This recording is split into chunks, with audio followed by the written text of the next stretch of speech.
Batas International Media. www.batasmedia.com. From the Philippines to the world, for the glory of God and service to mankind. Bagong alyansang tagapagtaguyod ng adhikaing sambayanan.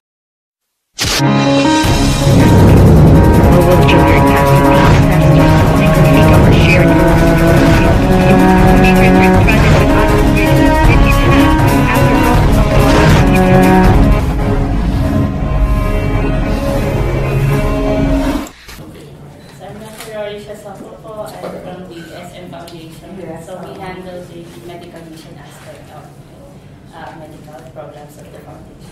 Okay. And of course, yours truly, Ms. Pika. I am the founder and the president of Mystica Charity Foundation, and of course, I'm also the managing director of Better Growth, Marketing Philippines Incorporated here. That's actually different. So, nandyan mismo sa likod ng aking ano, so you can find out more about that. So, since I am actually pushing through kung ano yung, like what I said, na binala ko talaga ng medical mission for these people, so I'm so glad, I'm so happy. Through Sir Bob, ayun po, naabala ko siya. Alam ko, hindi po niya teritoryo itong medical na to, pero I am so honored na pinagbigyan ko niya yung hiling ko. That's the reason why I'm here. That's right, because of me. Thank you so much. I appreciate. Yeah, I'm Eman Magsino, the mall manager of INSA from South Mall. You're always welcome. Thank you, sir. Thank you. Pasensya na po ako, naka-passport dress na ako. No! Ako din po. So, when I heard that there will be a meeting, so I just decided to attend. That's good. That's very good. That's very good po. Of course, I'm Brian, Assistant Mall Manager of South Mall. I am the one directly coordinating with Crescent Foundation with our marketing group on how to properly stabilize or work on with the different barangays and for the success of course of Crescent Foundation and of course Mystica. This is a very good initiative for our group kasi at least the people around Las Piñas would know that SM is not only talking about income. Yeah, that's true. And also of course, we are really here towards giving our efforts towards, of course, helping our communities surrounding us. So, welcome. Thank you. Good afternoon. I'm Jennifer Enriquez, nurse supervisor from the Las Piñas City Health Office. I'm representing the health office. Thank you. Yeah, good afternoon. I'm Amado Villanueva, the Barangay Secretary. Villanueva? I'm Villanueva? Yeah. Magkamag-anak ka lang. We're relatives. Yeah. Maybe you're my last cousin or uncle. Wala si Barangay Captain kasi umatin siya ng public hearing sa City Hall para sa use of plastics. Kaya ako po yung pinadala rito para matay ko kung ano yung pag-uusapan na may handa namin. Thank you. Good afternoon, I'm Natalie Bado. I'm representing Las Piñas Medical Society po. Hindi ako Dr. Solis. Thank you. Oh my God. Oh God. Okay. See, I'm giving the floor to Dr. Solis. So good afternoon, sir. Kasi po initially we already had some groundwork, although there was no finalization yet kasi nga we still had to look at the other aspects of the stakeholders din po. According to Sir Brian, we had to look at the covered court para may easy po dahil we are expecting 1,500 patients. We already have some staff with Ms. Naz, but I think Ms. Mystica will be giving out around 500. Yes.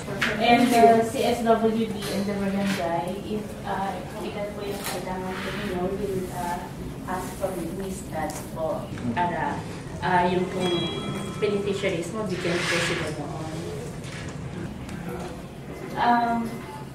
Yung kung sa meeting for this afternoon, we would just want to know how many po yung mga doctors that we could, we would be able to be having in. And then aside from that, yung pong ibang mga volunteers that would be helping us, coming from the CSWD and barangay, and of course po sa mall, because kami po sa SM, kasi we will be bringing in some services po. So we have our mobile X-ray, and may FDS po, bone scan, and urinalysis. We're checking yung iba pa kung meron pa akong makakasama.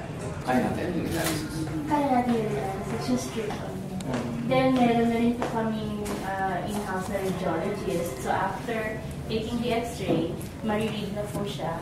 Maipapadala na po. So that's where the public-private partnership comes in. So the CHO, they would also be helping them para yung follow-up po ng patients. Alam din po ng City Health Office. Yung po dentist, ganun din po. But we only do tooth extraction. Hindi mo pa din.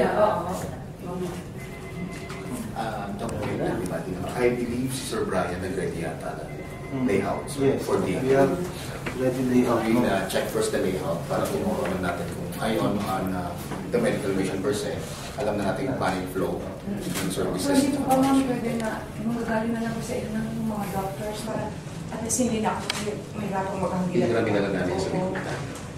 Yung sa liputan namin hindi namin po kasi Just to be clear, our event will be on August 9. Okay. August 9. Okay. We're expecting 1,500 patients. This is clear. Patients combined coming from Las Piñas, Barangay Almanzo 1, and some Talon 1. Talon 1. Okay. So, Barangay Almanza 1,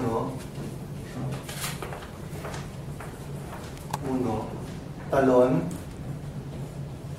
and the rest will be distributed by Las Piñas. Is it you who's going to be distributing this? Because if we're looking at 500 stops for Barangay Almanza 1, another 500 for Talon, who's going to be distributing the rest? Tatlo siya. Area dalawa. From what I heard, is we will be just in giving personnel yung lang pong So, for the physicians. sa SM na lang po. Yung physicians lang. SM, kasi we in SM naman, we know naman those people that we can give those, kasi we have neighboring dito, Laon. Yung sa Laon. Pwede rin pong mag-assist ang City Health Office with regards to that. Kasi yung aming mga barangay health centers, sila yung medyo mas alam kung sino yung eligible with the city. So, para hindi... You can help us with that. Just give us the stops. Maybe we can give it to them.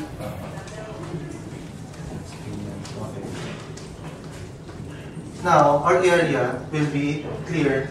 Barangay Almanza 1, covered. Almanza 1, covered court. Okay? Covered court. The covered court, actually, when you happen to see that area, it's quite huge. No? So, what we would want sana para at least it's more organized is what are the specific specialties that we will be offering the clients. Of course, there's the usual BP. The height, ano ba po muna? Pag-entrance is of course Registration. the registration. Okay. Registration.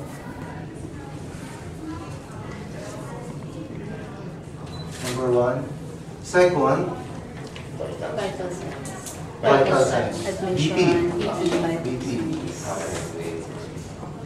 Third, I'm from the SW. yeah, ma'am. Good afternoon, ma'am. Have a seat po.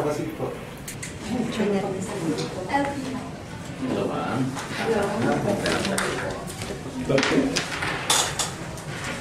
Pwede pa po ito. Hindi ko mabisa na hindi po ako nangangamal. Hindi pa. Good afternoon. No? Actually, we're just discussing. No? A group from SM Foundation is here with us. From Miss Mystica, from her foundation, from SM, and of course from the City government. Is also here with us to discuss our initiative in having free consultation for the residents in Las Piñas.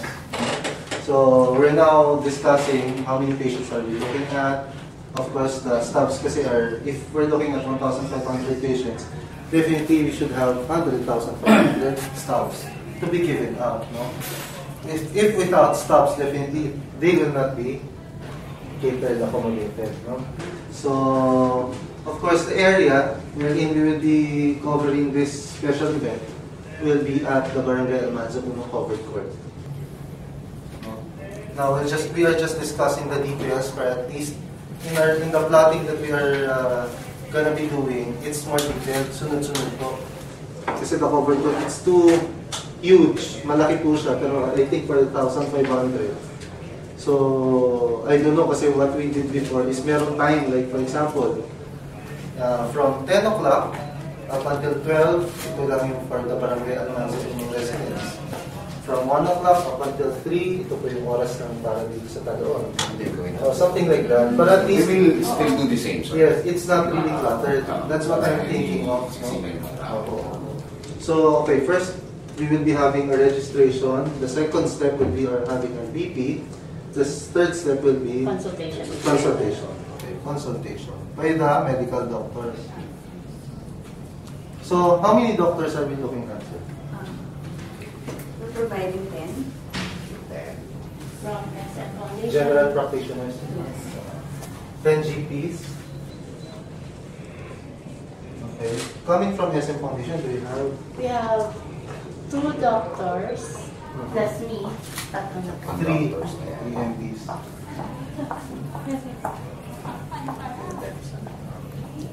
Isa naman dentist. Sa lang din. 1 dentist. Meron kayang servisyon dahil yan. One dentist. Si Doc Joey. Parang mahirapan yan. May dental chair naman. Kompleto sir. Kompleto. Miracle doctor yan. With regards with vital signs taking, we will be doing that. Kasi with our experience, with medical mission, we have nurses or midwives doing that. Yeah. On your part, Yun po yung isang purpose nito. We ask the barangay health workers to help us in taking the vital kasi signs. kung 1,500 patients, marami. Usually, sa Mercury, kasi Mercury is doing medical mission here. We give around 5 nurses and 5 midwives to do the admission. Tapos all our physician, around 30 plus po yun.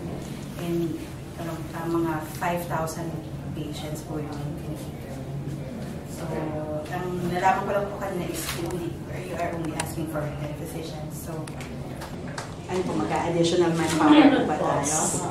Plus yung nurses kung meron For the for the vital. Kasi kung dun sa barangay po, we have a health center doon na malapit po. There's only 1 nurse and 3 midwives. And I don't know if mag-stop yung nila. Yung services nila for that day. So, what is your... Yeah, if we can have additional po sana nurses and barangay health workers to help us. And also, kaya rin po we are asking Las Piñas Medical if we could also ask them for gusto nga po din malapit ang Torasol po. Ano yung special? If we have already 10 GPs, probably we could ask for internists. Kasi may ECG po kami. So, somebody who will be reading the ECG. Geriatric medicine po meron po kasi we are expecting a lot of senior citizens.